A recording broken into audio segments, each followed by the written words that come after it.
बिस्मिल्लाहिर्रहमानिर्रहीम। Dear students, अस्सलाम वालेकुम। Parallel and distributed computing course हम ये स्टार्ट कर रहे हैं और आज हम देखेंगे पैरेलल एंड डिस्ट्रीब्यूटेड सिस्टम या कंप्यूटिंग होती क्या है, इसका हम तारुफ देखेंगे। इससे हम इंट्रोड्यूस होंगे, जिससे आपको सारे कोर्स का आइडिया होगा कि हमने इस कोर्स में क्या क्या किस किस तरह के टॉपिक्स पढ़ने हैं। बल्कि सबसे पहले हम अपनी जो कोर्स आउटलाइन है उसको भी थोड़ा सा देख लेते हैं। तो ये हमारी कोर्स आउटलाइन है जो हमने थ्रू आउट द कोर्स देखनी है। तो parallel and distributed computing 3 credit और हैं इसके, और जो इसका प्री रिक्विजिट है data communication and computer networks हैं। तो सीधा चंद चीज़ें मैं आपको बताऊंगा। पहले तो हम ये देखेंगे why use parallel and distributed systems, why not use them, speed up and Amdahl's law, hardware architecture. तो इस तरह से ये सारे इसके फर्दर टॉपिक्स एंड तक हम इंशाल्लाह ताला इनको देखेंगे। और इसके लिए जो बुक्स हम फॉलो करेंगे उनमें से एक है parallel programming techniques and applications using network workstations and parallel computers, और यह प्रिंटर्स हॉल ने पब्लिश की है। फिर उसके बाद advanced programming in the Unix environment. ये 2 आपकी बुक्स रिकमेंड की गई हैं और लाजमी नहीं है कि हम इन्हीं 2 बुक तक बाउंड रहेंगे। हम कुछ और बुक्स या फिर इंटरनेट से कोई मटेरियल भी ले सकते हैं जो हमारे कोर्स की कंटेंट्स के लिए इम्पोर्टेंट होगा। अब एक बात और जहन में रखें, जो भी कोर्स हम पढ़ें उस कोर्स में या जो भी हम टॉपिक पढ़ें, कोई भी टॉपिक, हम किसी टॉपिक की बात कर लें, किसी कोर्स की बात कर लें, तो जो उस टॉपिक में उस कोर्स में जो कीवर्ड्स होते हैं वो बहुत इंपॉर्टेंट होते हैं। जैसे इस कोर्स में 3 कीवर्ड यूज हुए हैं, पैरेलल, डिस्ट्रीब्यूटेड और कंप्यूटिंग। सबसे पहले हमने इनको अंडरस्टैंड करना है कि ये क्या कीवर्ड्स हैं, ठीक है जी, जिससे हमें आइडिया होगा कि हमारा कोर्स किस नेचर का है। तो सबसे पहले हम देखते हैं कंप्यूटिंग। बड़ा सिंपल सा इसका कॉन्सेप्ट है, कंप्यूटर्स से कंप्यूटिंग, ठीक है जी।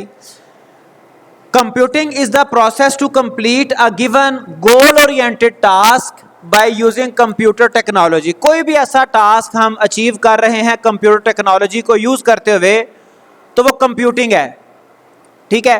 जैसे कंप्यूटर्स की डेफिनेशन आपने यानी कि कई दफ़ा आपको पता होगा, computer is an electronic machine use to solve problems. तो कंप्यूटर्स को हम या फिर डिवाइसेस को हम, जो हमारे कंप्यूटिंग डिवाइसेस हैं, उनको हम प्रॉब्लम सॉल्व करने के लिए इस्तेमाल करते हैं, कोई गोल अचीव करने के लिए इस्तेमाल करते हैं, कोई टास्क कंप्लीट करने के लिए इस्तेमाल करते हैं। और इसका पर्पस कंप्यूटर को यूज़ करने का होता है ताकि हम लेस टाइम में एफिशिएंटली इफेक्टिवली अपना टास्क अचीव कर लें, ठीक है जी। कंप्यूटिंग में include the design and development of software and hardware systems. इसमें सॉफ्टवेयर भी शामिल है, हार्डवेयर भी शामिल है, उनको डेवलप करना for a broad range of purposes. often consist of structuring, processing and managing any kind of information। और इसमें अल्टीमेटली हम कोई ना कोई इंफॉर्मेशन प्रोड्यूस कर रहे होते हैं, data collection, processing and so on. In simple words you can say computing is the outcome of computer, यानी कि कंप्यूटर्स जो हमें फैसिलिटेट करते हैं उसे हम कंप्यूटिंग कहते हैं, ठीक है जी। इसमें कैलकुलेशंस भी हैं, कम्युनिकेशन भी है and so on. Next is parallel. Parallel अगर हम इसको सिंपल इसकी डेफिनेशन देखें, मैथमेटिक्स में कहा जाता है 2 लाइंस दैट नेवर इंटरसेक्ट, ठीक है जी। जैसे ये आप देख सकते हैं, ये तीनों पैरेलल लाइंस हैं। तो ये सिंपल सा पैरेलल का कॉन्सेप्ट है। और अगर हम पैरेलल और सीरियल इसका अपोजिट है, इसको देखें तो जैसे कि देखें, ये आपकी जो टॉप वाली डायग्राम है, जो इमेज है, इसमें देखें जो डाटा ट्रांसफ़र हो रहा है, कम्युनिकेशन की अगर बात करें तो वो एक पैकेट ऑफ डाटा के बाद दूसरा पैकेट ऑफ डाटा आ रहा है, ठीक है जी। इसकी मिसाल आप यूँ समझ सकते हैं जैसे कोई ऐसा रोड हो जिस पे एक वक्त में सिर्फ एक ही गाड़ी ट्रैवल कर सकती हो, तो वो सीरियल ट्रैवलिंग या सीरियल आप उसको ट्रैफिक कह सकते हैं, एक वक्त में एक रोड के ऊपर एक ही गाड़ी। और अगर किसी रोड के ऊपर मल्टी लेन रोड है, उसके ऊपर एक वक्त में एक से ज़्यादा गाड़ियां ट्रैवल कर सकती हैं, तो वो हमारा पैरेलल कहलाएगा। तो यही सेम कॉन्सेप्ट आपका पैरेलल कम्युनिकेशन में भी है। ठीक है जी। पैरेलल कंप्यूटिंग सिस्टम्स अब क्या कौन से सिस्टम है? Parallel computing systems are the simultaneous execution of the single task split up and adapted on multiple processors in order to obtain results faster। अब यहां पे जो इंपॉर्टेंट कॉन्सेप्ट है समझने वाला वो ये है मल्टीपल प्रोसेसर। बड़ी सिंपल सी बात है, अगर हमने एक टास्क को, तो यहां पे जो मेन कॉन्सेप्ट है वो है मल्टीपल प्रोसेसर्स का। फर्ज करें अगर प्रोसेसर एक है, जैसे यहां पे आप देख रहे हैं पैरेलल कम्युनिकेशन चल रही है, अगर प्रोसेसर एक है और हमने अपने सिंगल टास्क को मल्टीपल टास्क में डिवाइड कर भी लिया, तो प्रोसेसर के पास तो 1 by 1 ही जाएगा। ठीक है। तो पैरेलल कंप्यूटिंग सिर्फ और सिर्फ वहां पर अप्लाई होती है, वहां पर यूज होती है जहां पर आपके प्रोसेसर्स ज्यादा हैं या आपकी कोर ज्यादा है, प्रोसेसिंग कोर ज्यादा है। ठीक है। वहां पर आप सिंगल टास्क को मल्टीपल टास्क में डिवाइड करेंगे, डिवाइड एंड कंकर रूल को यूज करते हुए। जाहिर बात है सीपीयू आपका पूरा ऑपरेटिंग सिस्टम ये काम कर रहा होगा, और उसके बाद वो डिफरेंट जो आपके सब टास्क आपने बनाए वो डिफरेंट कोर्स को या फिर डिफरेंट प्रोसेसर्स को असाइन होते जाएंगे, और आपका जो काम है वो इफेक्टिवली एफिशिएंटली मुकम्मल हो जाएगा। अब इसमें फर्दर जो इश्यूज आते हैं वो आपके सिंगल टास्क को मल्टीपल टास्क में डिवाइड करना, फिर जो उनका रिजल्ट आता है उनको फिर इंटीग्रेट करना। ये आगे चल के हम ये सारे कुछ इश्यूज और भी इससे रिलेटेड देखेंगे। तो ये parallel computing, the idea is based on the fact that the process of solving a problem usually can be divided into smaller task, divide and conquer, which may be carried out simultaneously with some coordination. अब कुछ ना कुछ coordination होगी तमाम different सब task की processing में। ठीक है। और साथ वो मल्टीपल प्रोसेसर उनको प्रोसेस कर रहे होंगे। तो एक तो ये साइमल्टेनियस प्रोसेसिंग हो रही होती है और उनकी आपस में कुछ कोऑर्डिनेशन भी चल रही होती है। जैसे आप ये देखें, ये हमारे पास जो प्रोसेसिंग यहां पे डायग्राम में शो की गई है सीरियल प्रोसेसिंग है, यानी कि सिंगल सीपीयू है। तो सिंगल सीपीयू के साथ पैरेलल प्रोसेसिंग पॉसिबल ही नहीं है। ये आप देख लें, ये प्रॉब्लम था, इसको टास्क में डिवाइड किया गया, लेकिन ये सिर्फ एक प्रॉब्लम एक वक्त में सीपीयू को असाइन हो रहा है। ठीक है। मतलब ये कि सीपीयू एक वक्त में एक प्रॉब्लम पे काम कर रहा है। ये आपका सीरियल यू कैन से के वेरिएशन है। ठीक है। और अगर इसमें आप पैरेलल देखें तो ये देखें हमारे पास 4 डिफरेंट सीपीयूज हैं। ठीक है। और आपकी प्रॉब्लम को मल्टीपल सब प्रॉब्लम्स में, सब टास्क में डिवाइड किया गया इंस्ट्रक्शंस की सूरत में, और वो डिफरेंट सीपीयूज को वो इंस्ट्रक्शंस असाइन की गई फॉर कंप्यूटिंग। तो ये है कॉन्सेप्ट पैरेलल कंप्यूटिंग का। The term parallel computing architecture, अब बात आ गई आर्किटेक्चर की, मतलब कि जो आपका हार्डवेयर से रिलेटेड कॉन्सेप्ट है। Sometimes used for a computer with more than 1 processor. अब वो प्रोसेसर फ्यू या थाउजेंड्स हो सकते हैं अवेलेबल फॉर प्रोसेसिंग। तो अगर 2 या 2 से ज्यादा प्रोसेसर इकट्ठे किसी लार्जर प्रॉब्लम को सॉल्व करने के लिए साइमल्टेनियसली विद कोऑर्डिनेशन प्रोसेसिंग कर रहे हैं, तो उसको हम कहेंगे पैरेलल कंप्यूटिंग आर्किटेक्चर। ठीक है जी। वो प्रोसेसर्स का आपस का जो मतलब सिस्टम होगा उसका हार्डवेयर लेवल पे उनको आर्किटेक्चर कहेंगे, पैरेलल कंप्यूटिंग आर्किटेक्चर, और वो पैरेलल कंप्यूटिंग परफॉर्म कर रहे होंगे। ठीक है जी। The recent multi core processors chips with more than 1 processor core are some commercial examples which bring parallel computing to the desktop. हमारे आजकल आप देखते हैं i7, i5, i3, ये मल्टी कोर्स होते हैं। एक सीपीयू के अंदर एक से ज्यादा प्रोसेसिंग चिप्स होती हैं, वो सिस्टम भी पैरेलल कंप्यूटिंग, पैरेलल प्रोसेसिंग कर रहे होते हैं। यानी कि वो मल्टी कोर सिस्टम्स की वजह से हमारे डेस्कटॉप कंप्यूटर्स में, लैपटॉप्स में भी पैरेलल कंप्यूटिंग का कॉन्सेप्ट आ चुका है। ठीक है, अदरवाइज जो आपके सर्वर्स हैं, जो आपकी सर्वर मशीन्स हैं for solving complex problems, larger problems, वहां पर तो मल्टीपल प्रोसेसर पहले मिलके काम कर रहे थे, पैरेलल कंप्यूटिंग आर्किटेक्चर काम कर रहा था। लेकिन अब ये जो मल्टी कोर सिस्टम आ गए हैं यहाँ, इसकी वजह से हमारे जो डेस्कटॉप और लैपटॉप्स हैं वहां पर भी पैरेलल कंप्यूटिंग चल रही है। अब इसी बेस पे multi core and multi processor का कॉन्सेप्ट आ जाता है। ये आप देख सकते हैं, ये सिंगल कोर आपका प्रोसेसर है। ठीक है, सिंगल प्रोसेसिंग आपकी चिप है और उसमें सिंगल कोर है, प्रोसेसर भी एक है और कोर प्रोसेसिंग चिप भी एक है। ठीक है, फिर ये आपका आ गया प्रोसेसर सिंगल है और इसमें मल्टी कोर आ गए, यानी कि 2 प्रोसेसिंग चिप्स आ गई, ड्यूअल कोर। ठीक है जी, फिर ये एक और आर्किटेक्चर है, ये मल्टी प्रोसेसर भी है और मल्टी कोर भी है। एक प्रोसेसर के ऊपर 2 कोर हैं, ड्यूअल कोर एक पर हैं और ड्यूअल कोर दूसरे पर हैं। ठीक है जी, इसमें कुछ और कॉन्सेप्ट देख लें। जो सिंगल कोर होता है वो आमतौर पे तो यहाँ पे जो मेजर डिफरेंट है, बाकी सारे ये एक आपकी कोर दिखा दी गई, ये मल्टी प्रोसेसर आ गए, दोनों डिफरेंट हैं। ये एक प्रोसेसर के ऊपर 2 कोर आ गई। ठीक है जी, और दरमियान में ये डॉटेड लाइन के साथ इसको सेपरेट कर दिया गया।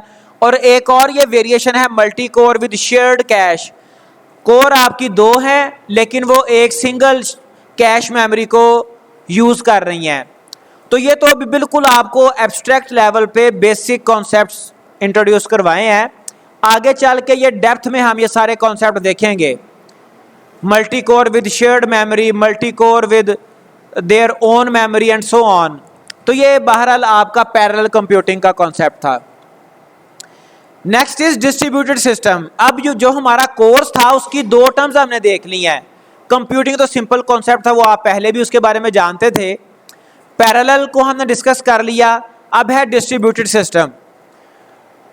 We define a distributed system as one in which hardware or software components locate at networked computers communicate and coordinate their actions only by passing messages। अब ये जो कंप्यूटर्स हैं ये डिस्ट्रीब्यूटेड हैं, बजरिया नेटवर्क आपस में कनेक्टेड हैं। अब वो नेटवर्क किसी भी किस्म का हो सकता है, वो लोकल एरिया हो सकता है, वो वाइड एरिया हो सकता है। वो कंप्यूटर्स आपके with in a building might भी पॉसिबल कि वो प्लेस्ड हो, या फिर वो एक किसी कंट्री में पड़ा हो, दूसरा किसी और कंट्री में पड़ा हो। ठीक है जी, फॉर एग्जांपल आपका अगर फेसबुक का सर्वर है तो उसका जो सर्वर है, उसकी सर्वर मशीन सारी एक जगह पे तो नहीं पड़ी होंगी, सर्वर मशीन उसकी डिफरेंट जगहों पे लोकेटेड होंगी। हो सकता है एशिया में 2-4 सर्वर हों, 2-4 यूरोप में हों, 2-4 कहीं और हों। मुख्तलिफ रीजन्स के जो मतलब के यूज़र्स हैं या डाटा है उसको मैनेज करने के लिए, टैकल करने के लिए। तो फिर डेफिनेटली वो जो डिस्ट्रीब्यूटेड सिस्टम पड़े हुए हैं मुख्तलिफ जगहों पे और आपस में कनेक्टेड हैं बजरिया नेटवर्क, बजरिया इंटरनेट, उनकी आपस में कोऑर्डिनेशन भी है। ठीक है, तो ये डिस्ट्रीब्यूटेड का कॉन्सेप्ट है। This simple definition covers the entire range of systems in which networked computers can usefully be deployed. Education system in current scenario, अगर आपकी ऑनलाइन क्लासेस हों तो उसमें आप देखें कि आप ये कह सकते हैं कि जी हमारा एक जगह पे टीचर बैठा हुआ है और बाकी स्टूडेंट्स कई जगहों पे बैठे हैं, वो तकरीबन डिस्ट्रीब्यूटेड सा हमारा एक क्लासरूम बन जाता है। तो इसको आप एज एन एग्जांपल अंडरस्टैंड कर सकते हैं।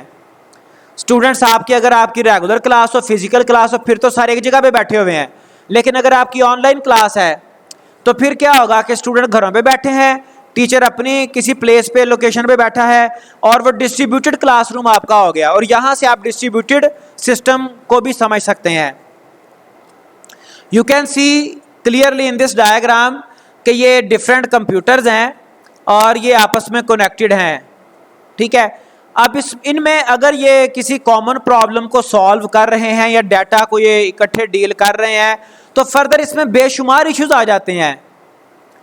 अगर आप इसको समझ लें किसी लार्जर सर्वर का, अगर आप ये आर्किटेक्चर समझ लें, हालांकि फेसबुक का इतना सिंपल आर्किटेक्चर नहीं होगा सिस्टम आर्किटेक्चर, लेकिन फ़र्ज़ करें कोई ऐसा लार्जर हमारा सर्वर है जो कि जिसके डिफरेंट जो पार्ट्स हैं, सर्वर्स हैं, वो डिस्ट्रीब्यूटेड हैं।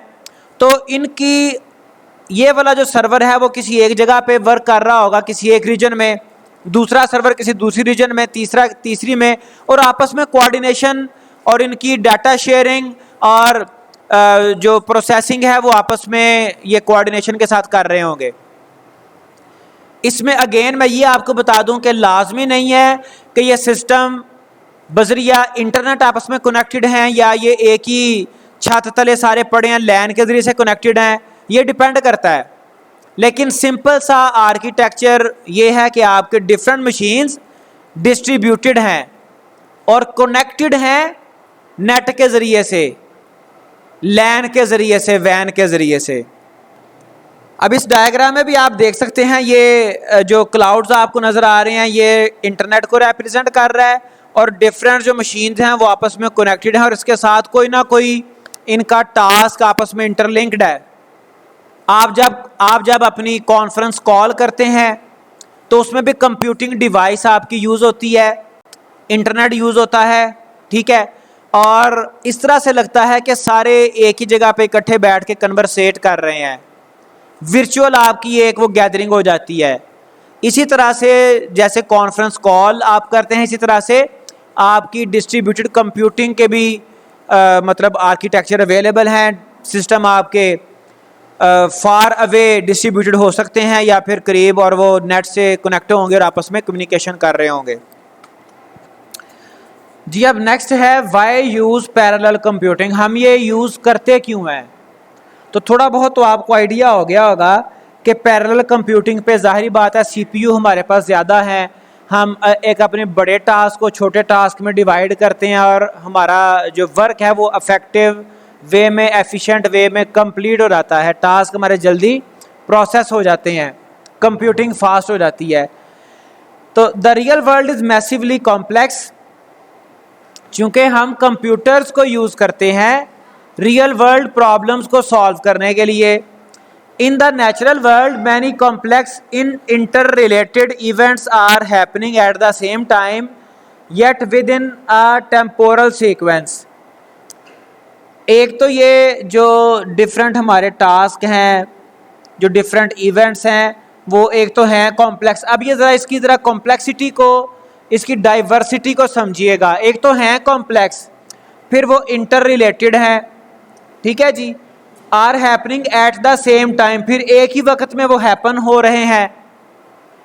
Yet within a temporal sequence, temporal sequence कहलाता है विद रिस्पेक्ट टू टाइम, कोई एक थोड़ा पहले, एक उसके बाद, एक उसके बाद, एक उसमें टाइम का सीक्वेंस भी पाया जा रहा है, ठीक है।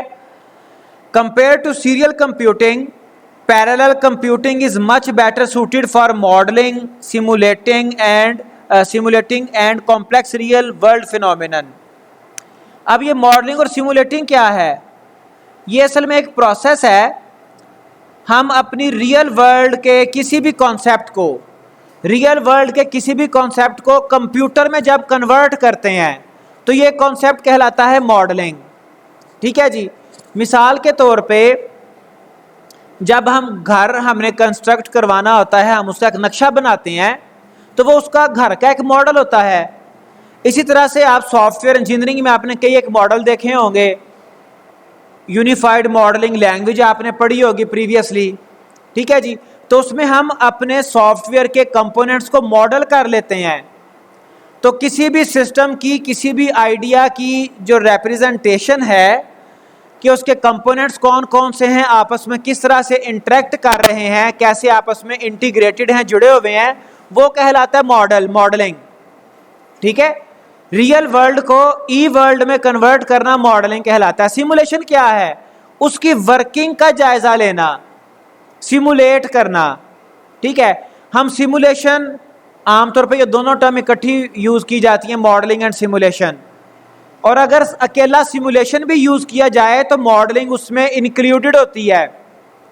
सिमुलेशन हम उस वक्त करते हैं जब हमने किसी ऐसे सिस्टम की परफॉर्मेंस चेक करना हो जहां पे actual implementation of the system is much costly, complex और डेंजरस। ठीक है, मिसाल के तौर पे ये जो हमारे पायलट्स हैं इनको हम डायरेक्ट प्लेन्स के ऊपर नहीं बिठा देते, इनको पहले कोई सिमुलेटर, कोई मशीन्स होती हैं जहां पे इनको एक्सपीरियंस करवाया जाता है। आजकल तो ये जो आपकी ऑगमेंटेड रियलिटी है, आप इसमें देखें बेशुमार गेम्स आपकी आ गई हैं, वो आप मतलब वियरेबल ग्लासेस हैं, वो आप पहने तो आपको लगता है जैसे आप बिल्कुल एक रियली किसी चीज़ को एक्सपीरियंस कर रहे होते हैं। तो VR में, AR में, ऑगमेंटेड वर्चुअल रियलिटी में आप किसी चीज़ को एक्सपीरियंस, इसी तरह से आपकी सिमुलेशन भी सेम प्रोसेस है। आप बजाय इसके कि जनाब वो किसी पायलट को वो नया भी ट्रेनिंग कर रहा है तो वो जनाब उसको आप किसी प्लेन पे बिठा दें, किसी हेलीकॉप्टर पे बिठा दें, एक ऐसी मशीन बनाई गई होती है जिसमें सारी उसका साउंड, उसकी वाइब्रेशन, हर चीज़ ऐसे ही हो जैसे रियली कोई हेलीकॉप्टर फ्लाई कर रहा है। तो वहाँ पे उस पायलट को ट्रेनिंग दी जाती है। ठीक है, अब जाहिर बात है वो एक मशीन है, एक स्टिल समझ लें एक जगह पे खड़ा है, वो फ्लाई तो नहीं कर रहा, तो उसके क्रैश करने के चांसेस नहीं है। अगर कोई प्रॉब्लम होती भी है, अगर जो लर्नर है वो उसमें कोई मतलब मिस्टेक करता भी है तो कोई क्रैश नहीं करेगा प्लेन, कोई हेलीकॉप्टर गिरेगा नहीं। इस तरह की और बेशुमार सिचुएशंस हैं जहां पे सिमुलेट किया जाता है, किसी कॉम्प्लेक्स मशीन्स की परफॉर्मेंस को देखा जाता है, ऑब्जर्व किया जाता है कि हम अगर इसको इम्प्लीमेंट करें, हम अगर इसको अप्लाई करें, डेवलप करें तो इसके रिजल्ट्स क्या हो सकते हैं। तो वहाँ पे हमें जो है ये जो हमारी सीरियल कंप्यूटिंग है वो काम नहीं करेगी। ठीक है जी, फिर कई कॉम्प्लेक्स रियल वर्ल्ड फिनोमिनन है, वहाँ पर हमें पैरेलल कंप्यूटिंग ही हमारे काम आती है। ठीक है जी, for example imagine modelling these serially. अब ये कई एक चीज़ें हैं जिनको हम अब कंप्यूटर साइंटिस्ट मॉडल करते हैं। Galaxy formation, planetary movement, climate change, rush और ट्रैफिक, प्लेट टेक्टोनिक्स, वेदर। तो इन तमाम जो हमारे रियल वर्ल्ड के फिनोमिनाज हैं, कॉन्सेप्ट्स हैं, वेदर फोरकास्टिंग या फिर आपके ये जो गैलेक्सी फॉर्मेशन है, ट्रैफिक, उसकी सिमुलेशन वगैरह, तो इसके लिए सीरियल जो कंप्यूटिंग है वो सफिशेंट नहीं है। ठीक है, इवन अब वेदर फोरकास्टिंग, चूँकि हम इसको जानते हैं, वेदर फोरकास्टिंग को हम ये ऐप्स यूज़ करते हैं, जो आजकल हमारे गांव में जो लोग कल्टीवेशन, जो काश्तकार हैं, वो भी बाकायदा पूछते हैं कि आज कोई बारिश का सीन है कि असी पानी ला लीए, ट्यूबवेल चला लीए। ठीक है जी, वो भी ये देखते हैं। इवन घर के जो छोटे मोटे काम होते हैं, फ़र्ज़ करें ख़वातीन ने कपड़े अगर वॉश करने हैं, धोने हैं, तो वो देखती हैं कि आज बारिश है कि नहीं, अपने मोबाइल पे वो ऐप को यूज़ करते हुए। तो यहाँ पे आप ज़रा इमेजिन करें, क्या वेदर फोरकास्टिंग एक मशीन का, एक सर्वर का काम है? और पहले ये समझें ये होती क्या है वेदर फोरकास्टिंग। अगर इसी की हम एग्जांपल को एक्सप्लोर करें तो वो देखते हैं कि किस तरह से जो आपके क्लाउड्स हैं वो किस सिमत में कब कैसे मूव करेंगे। ठीक है जी, आप सोचें कि उसके बैक एंड पे कितने कितने हैवी सर्वर्स और मशीन्स पैरेलल वे में वर्किंग कर रहे होंगे। ठीक है जी, और अगर आप देखें जो आपके बेशुमार वेदर फोरकास्टिंग जो सर्वर्स हैं, अगर आप उन पे देखें तो आने वाले 3-3, 4-4 माह, 6-6 माह, साल तक की फोरकास्टिंग अवेलेबल होती है। गो के समटाइम वो with the passage of time वो चेंज भी हो जाती है, लेकिन ये सारी कैलकुलेशन सीरियल कंप्यूटिंग का काम नहीं है। फिर कुछ और इसके जो बेनिफिट्स हैं वो हम डिस्कस करते हैं। सेव टाइम एंड और मनी। तो जैसे हमने प्रीवियस देखा, नेचुरल हमारे बेशुमार कॉन्सेप्ट हैं जिनको हम सीरियल वे में नहीं कैलकुलेट कर सकते, और अगर करें भी तो हमारा टाइम बड़ा वेस्ट होगा, और उसके साथ साथ पैसा भी। और वैसे भी जो टाइम है, टाइम इज़ मनी। हमारे कई लोग जो है वो टाइम बचाने के लिए सम टाइम ट्रैवलिंग में बड़ी बड़ी लग्जरियस जो है वो बड़ी बड़ी कॉस्टली ट्रैवलिंग अफोर्ड करते हैं सिर्फ टाइम बचाने के लिए। In theory, throwing more resources at a task will shorten its time. To completion with potential cost saving. तो अगर आप ज्यादा रिसोर्सेज डिप्लॉय करेंगे तो समटाइम हमारा टाइम बच जाता है और इवन कॉस्ट भी बच जाती है। ठीक है जी, समटाइम प्रैक्टिकली ऐसा नहीं भी होता, लेकिन मोस्ट ऑफ द टाइम ऐसा ही होता है कि टाइम भी बच जाता है और कॉस्ट भी बच जाती है। Parallel computers can be build from cheap commodity components. इसको हम यानी कि इस पे ज़्यादा, अब देखें ना, अगर आप i7 कोई सिस्टम की बात करें, वहाँ पे एक प्रोसेसर है, कोर ज़्यादा हैं, तो रैम तो वो सिंगल ही यूज़ कर रहा है, और कितनी चीज़ें हैं, कितने कंपोनेंट्स हैं जो कि वो सिंगल वही यूज़ कर रहा है। सिस्टम वही है जो आज से 20 साल पहले था, पहले ड्यूअल कोर आए, ठीक है जी, तो अब मल्टी कोर आना शुरू हो गए। तो बेशुमार चीज़ें, आपकी जो सेकेंडरी स्टोरेज है, आपकी जो बेशुमार रिसोर्सेज हैं, रैम है, रजिस्टर्स हैं, वो कॉमन यूज़ हो रहे हैं। थोड़ा सा अगर बढ़ाए भी होंगे तब भी ओवरऑल आपकी जो कॉस्ट है वो रिड्यूस हुई है। और टाइम इस सेंस में कि आप बड़े बड़े कॉम्प्लेक्स सॉफ्टवेयर और हैवी सॉफ्टवेयर एप्लीकेशंस आप इजीली रन कर रहे हैं। आपकी कंप्यूटिंग जो है वो टाइम सेविंग भी हो गई और चीप भी हो गई। अब ये देखें, यहाँ पर रियल लाइफ में कहीं पे ये मल्टीपल कोई लगी हुई है मशीन्स, गालिबन ये थ्रेशर होंगे कटाई वगैरह के लिए, जो भी है, तो यहाँ पे जो कटाई होनी थी यू कैन से के हफ्ते में, वो ये माइट भी पॉसिबल के चंद घंटों में हो जाए। ठीक है, तो इस तरह से हमारा सम टाइम भी बचता है और कॉस्ट भी बचती है। Second factor is solve larger complex problems. तो जब बड़े प्रॉब्लम्स को सॉल्व करना हो तो जो हमारा सीरियल कंप्यूटर है, सीरियल कंप्यूटिंग, उसके जरिए से तो सम टाइम पॉसिबल ही नहीं होता। ठीक है जी, many problems are so large and और कॉम्प्लेक्स दैट इज इम्प्रैक्टिकल और इम्पॉसिबल। सम टाइम वो प्रैक्टिकल होता ही नहीं है, वो काम प्रैक्टिकली पॉसिबल नहीं होता। सम टाइम कुछ और scenario to solve them using a serial program specially given limited computer memory. तो बड़ा मुश्किल होता है उसको मुकम्मल करना।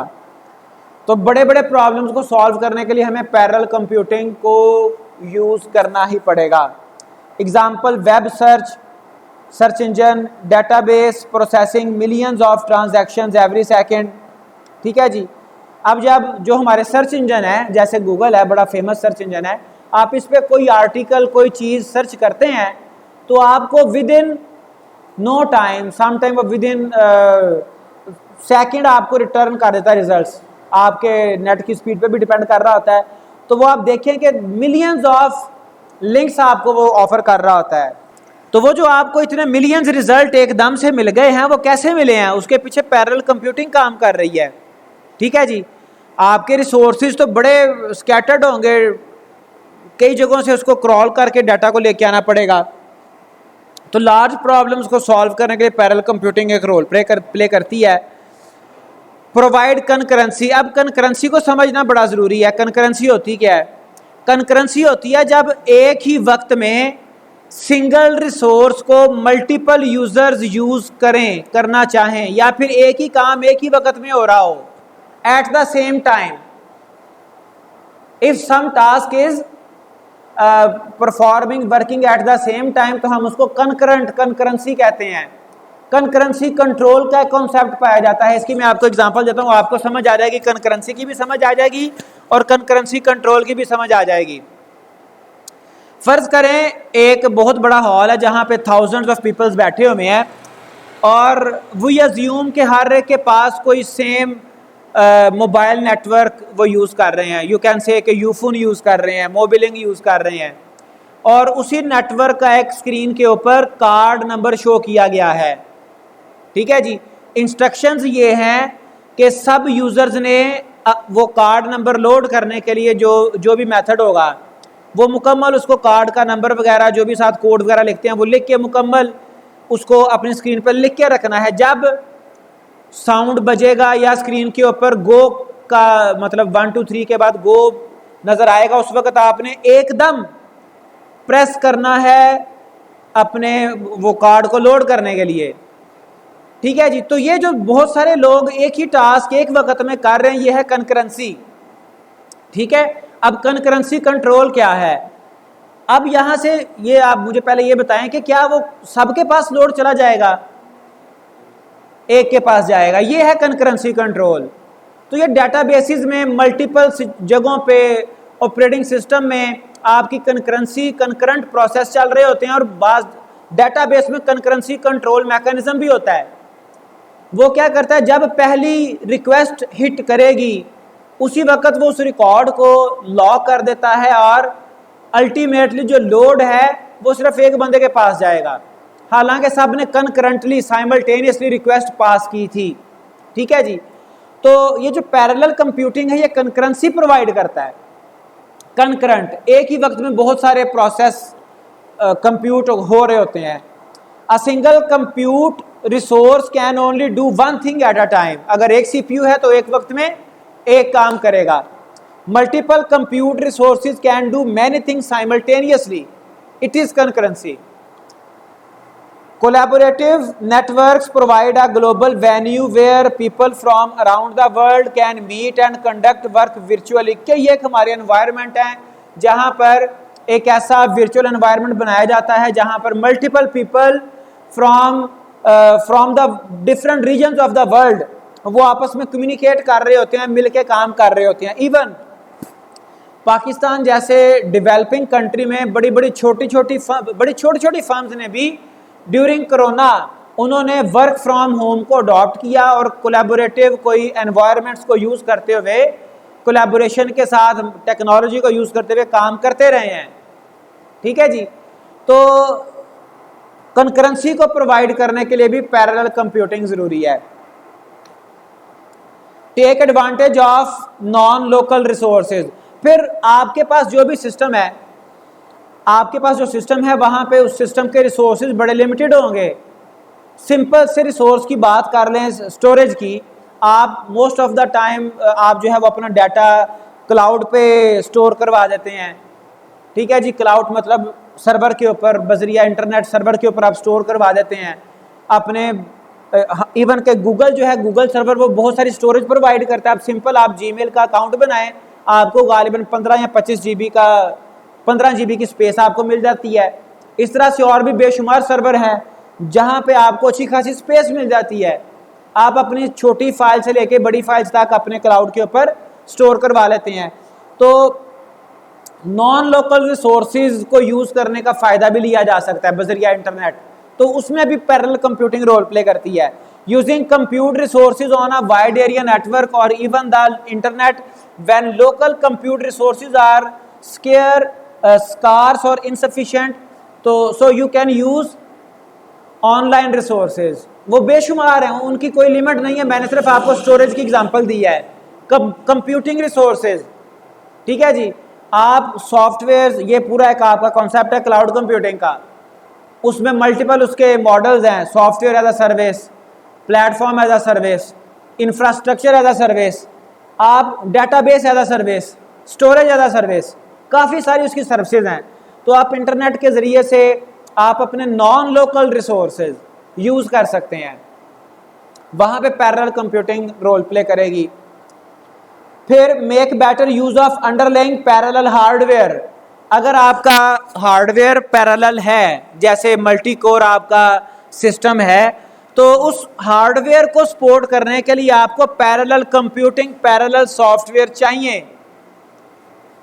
इन अदर वर्ड्स, अगर आपका हार्डवेयर तो पैरेलल है, यानी कि आपका सिस्टम का आर्किटेक्चर पैरेलल है, लेकिन आपका जो सॉफ्टवेयर है, ऑपरेटिंग सिस्टम जो है, वो पैरेलल को सपोर्ट नहीं करता, तो फिर आप अपने हार्डवेयर को एक्सप्लॉइट नहीं कर रहे, आप अपने आर्किटेक्चर को यूज नहीं कर रहे। इसको अदर वर्ड्स में आप यूज समझ सकते हैं कि आपका जो सिस्टम है वो 64 बिट का है, लेकिन आपने ऑपरेटिंग सिस्टम 32 बिट इंस्टॉल किया हुआ है। तो हार्डवेयर पैरेललिज्म को अचीव करने के लिए भी आपके पास पैरेलल सॉफ्टवेयर होना चाहिए। अंडरलाइंग हार्डवेयर को आप यूज करेंगे पैरेलल सॉफ्टवेयर के जरिए से। Modern computers, even laptops, are parallel in architecture with multiple processors और कोर्स। ये मल्टीपल प्रोसेसर, मल्टीपल कोर्स का कॉन्सेप्ट हम अभी प्रीवियसली डिस्कस कर रहे हैं। मल्टीपल प्रोसेसर वो आपकी चिप ही सेपरेट होती है, और जो मल्टी कोर हैं वो एक ही प्रोसेसिंग चिप के अंदर कोर डिफरेंट होते हैं। ठीक है। तो लैपटॉप्स में भी आपके i7 और i9 और क्या क्या आ गए हैं। तो ये हमारे मॉडर्न कंप्यूटर्स में आर्किटेक्चर वो ऑफर किया जाता है। Parallel software is specifically intended for parallel hardware with multiple course threads etc। तो एक तरफ आपका आर्किटेक्चर है, हार्डवेयर है, दूसरी तरफ आपका सॉफ्टवेयर है। जैसे मैंने आपको 64 बिट की एग्जांपल दी, अगर आपका जो सिस्टम है वो 64 बिट है और आपने ऑपरेटिंग सिस्टम 32 बिट किया हुआ है, तो आप अपने सिस्टम को यू कैन से कि आप उसको लिमिटेड कर रहे हैं, आप उसकी परफॉर्मेंस को यूज नहीं कर रहे, आप उसके रिसोर्सेज को एक्सप्लॉइट नहीं कर रहे। ठीक है जी। इसको आप यूं समझ सकते हैं कि आपका जनरेटर चल रहा है बड़ा हैवी ड्यूटी, 5 kV का 10 kV का जनरेटर चल रहा है और उसके ऊपर आपने सिर्फ एक पंखा और एक लाइट चलाई हुई है और आप वो उसके जो आउटपुट है उसको कहीं पे स्टोर भी नहीं कर रहे, तो आप मतलब उसके रिसोर्सेज को वेस्ट कर रहे हैं।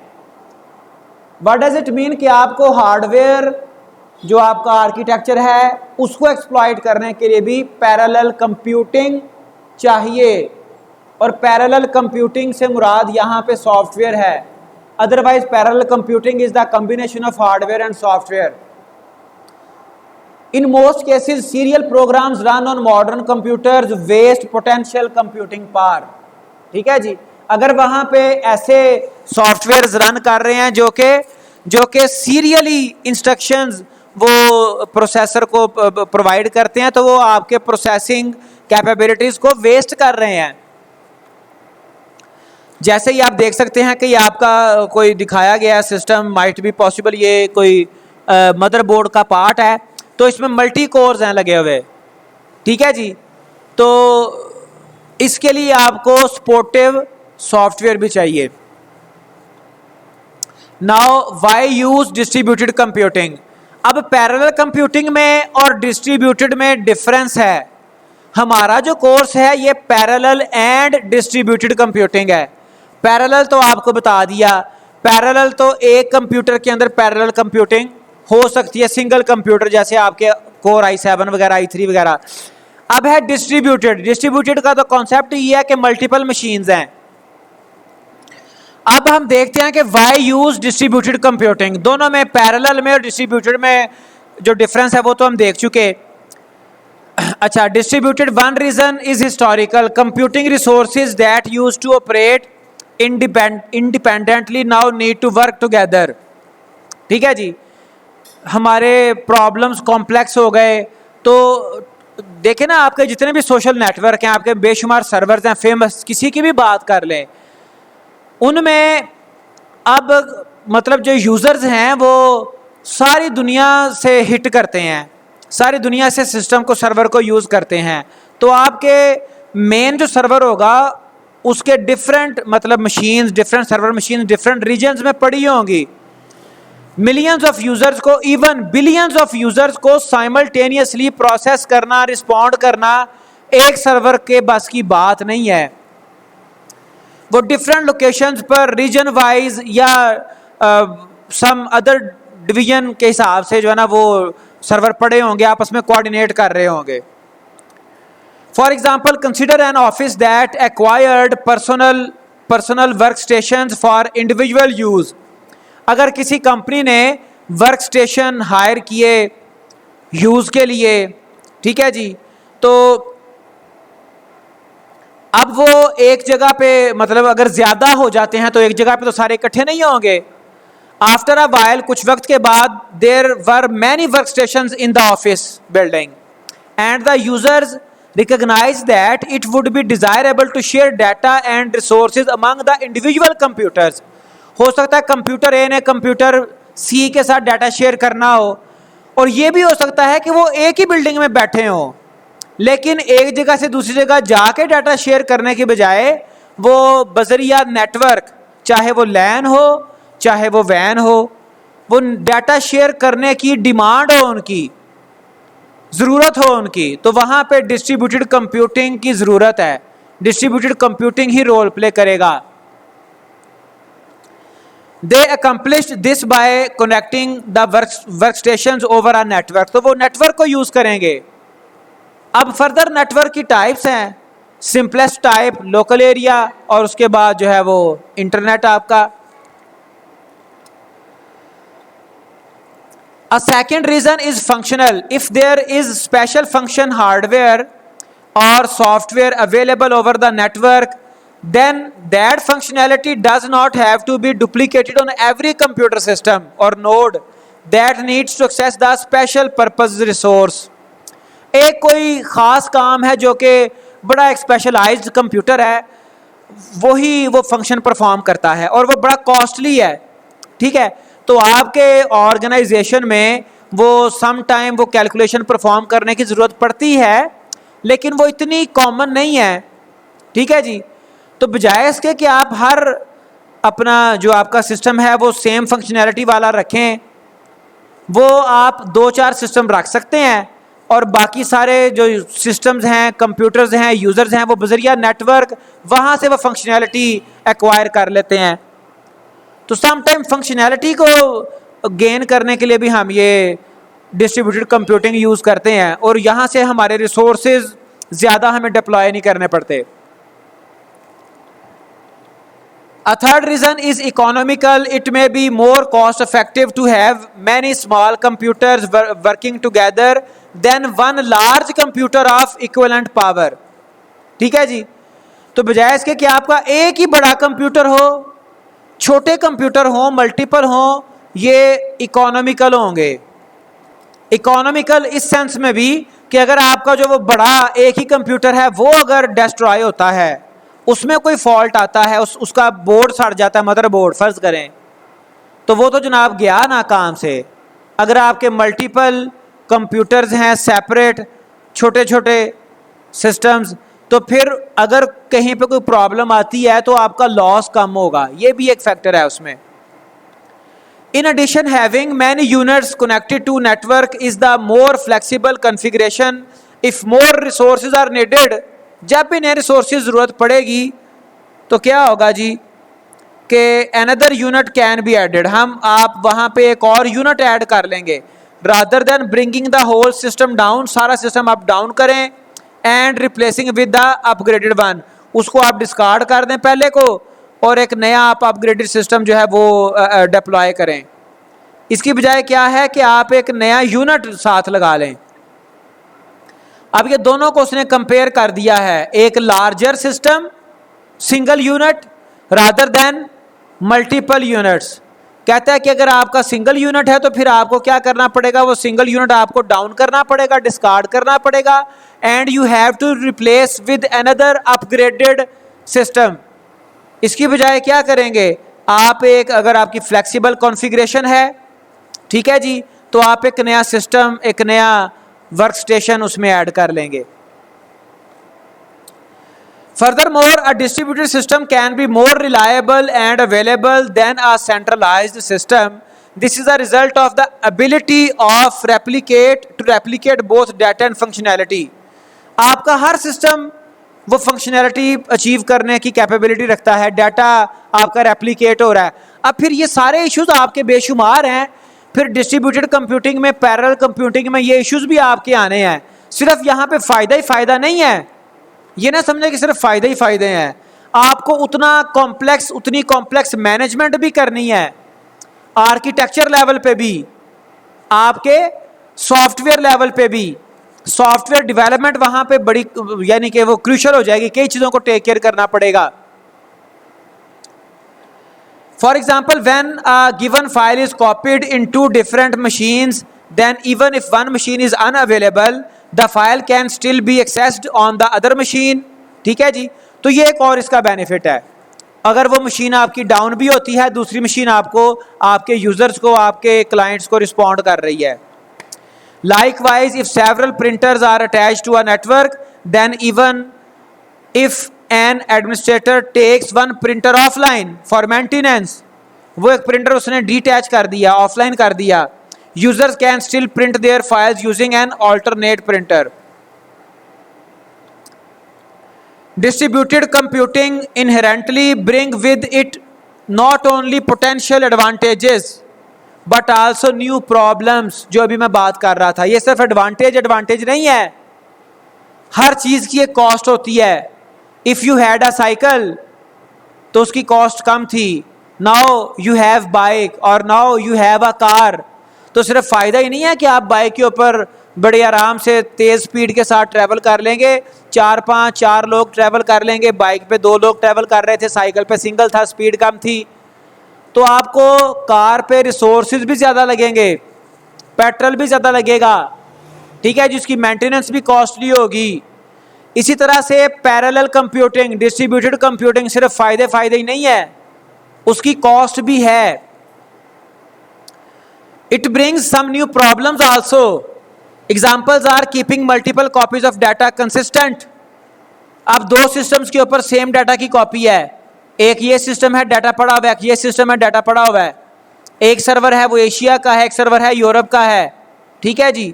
यहाँ पे डाटा में कोई चेंज हुआ है तो वही चेंज दूसरे सिस्टम के ऊपर भी कोऑर्डिनेट करना पड़ेगा, वहाँ पे भी वो चेंजिंग करनी पड़ेगी, इस तरह के issues. And keeping the clocks on different machines in the system synchronised, उनकी सिंक्रोनाइजेशन, सिस्टम क्लॉक की सिंक्रोनाइजेशन। और ये सिर्फ 2 चीजें उसने डिस्कस कर दी हैं, otherwise there are a number of issues which should be handled in distributed computing. A system that provides distributed computing support must address these new issues. अगर कोई सिस्टम डिस्ट्रीब्यूटेड कंप्यूटिंग प्रोवाइड कर रहा है तो ये इश्यूज भी उसे हल करने पड़ेंगे, इन इश्यूज को भी देखना पड़ेगा। अब दोनों का कंपैरिजन है थोड़ा सा। Parallel computing, many operations are performed simultaneously, और डिस्ट्रीब्यूटेड में system components are located at different locations. Second, single computer is required. Parallel में सिंगल कंप्यूटर होता है और डिस्ट्रीब्यूटेड में यूज मल्टीपल कंप्यूटर्स, डिस्ट्रीब्यूटेड में मल्टीपल कंप्यूटर्स होते हैं। पैरेलल में multiple processors perform multiple operations, distributed में multiple computers perform multiple operations. वहां पे प्रोसेसर्स हैं या फिर कोर्स हैं पैरेलल में, ठीक है जी, और उधर डिस्ट्रीब्यूटेड में कंप्यूटर्स ही डिफरेंट हैं। पैरेलल इट में हैव शेयर्ड और distributed memory, distributed it have only distributed memory. जैसे प्रीवियस हमने एक आर्किटेक्चर देखा था, जो मल्टी कोर सिस्टम थे वो एक कैश मेमोरी को शेयर कर रहे थे। कैश मेमोरी को शेयर कर सकते हैं, आपकी जो मेमोरी है रैम है उसको शेयर कर सकते हैं, ये पैरेलल शेयर कर सकता है। लेकिन डिस्ट्रीब्यूटेड में क्योंकि वो फिजिकली डिफरेंट हैं, वो एक जगह पे नहीं है, तो उनकी मेमोरी भी डिफरेंट होगी। फिर पैरेलल में processors communicate with each other through बस, सिस्टम बस, डाटा बस। आपके सिस्टम में बसेस होती है ना, डाटा बस होती है, कंट्रोल बस होती है, और उसके अलावा आपकी एड्रेस बस होती है। तो यहाँ पे जो डिफरेंट कोर्स हैं, जो प्रोसेसर्स हैं, वो बस के जरिए से कम्युनिकेट कर रहे हैं। आपके जो आपका मदरबोर्ड है उसके ऊपर उसमें बसेस काम कर रही होती हैं, 3 तरह की बसेस, डाटा बस, कंट्रोल बस और एड्रेस बस, ठीक है जी। तो जबकि डिस्ट्रीब्यूटेड में computer communicate with each other through message passing, बजरिया इंटरनेट, बजरिया नेटवर्क मैसेज पासिंग। फिर parallel computing improves the system performance, distributed computing improves system scalability. If you are going to scale your system, scale up और scale down, तो फिर distributed है। Otherwise parallel में system को मुकम्मल आपको रिप्लेस करना पड़ेगा। जैसे बताया कि पुराना सिस्टम आपने डाउन करना है, डिस्कार्ड करना है, नया आपने लॉन्च करना है। जबकि डिस्ट्रीब्यूटेड आपको स्केलिंग प्रोवाइड करता है। स्केलिंग से मुराद ये नहीं है सिर्फ कि आप बढ़ा रहे हैं कंप्यूटिंग, आप रिसोर्सेज बढ़ा रहे हैं, बढ़ा भी सकते हैं, कम भी कर सकते हैं। Distributed improve system scalability, fault tolerance and resource sharing capabilities. तो ये थोड़ा सा इसका कंपैरिजन भी था। तो आज के लिए इतना ही, बाकी इंशाल्लाह ताला नेक्स्ट लेक्चर में डिस्कस करेंगे।